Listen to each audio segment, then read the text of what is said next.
Hello दोस्तों, स्वागत है आपका मेरे यूट्यूब चैनल पापोसी टेक्नो में। मैं राहुल दोस्तों आज आपके लिए Realme C65 5G फ़ोन में एक बढ़िया टॉपिक वीडियो लेके आए हैं। तो आज की टॉपिक में बात करेंगे हम अपने फ़ोन के रिंगटोन साउंड के बारे में। जैसे कि दोस्तों हमें कॉल आता है देन हमें साउंड नहीं आ पाता, तो इस साउंड प्रॉब्लम को आप कैसे सॉल्व करेंगे, तो वीडियो बनी रहिएगा। और आप हमारे चैनल पे पहली बार विजिट कर रहे हैं तो प्लीज़ दोस्तों वीडियो को लाइक कीजिएगा एंड चैनल को सब्सक्राइब करना ना भूलिए। तो चलते हैं टॉपिक की ओर।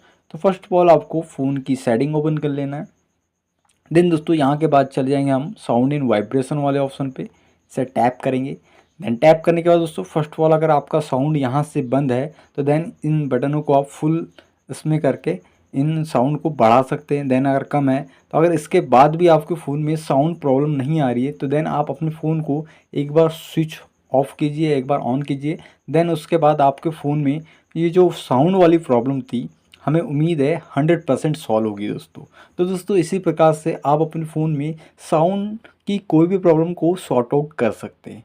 तो दोस्तों उम्मीद करते हैं आपको हमारी वीडियो अच्छी लगी हो, तो प्लीज़ वीडियो को लाइक कीजिएगा एंड चैनल को सब्सक्राइब करना ना भूलिए। तो मिलते हैं नेक्स्ट वीडियो में।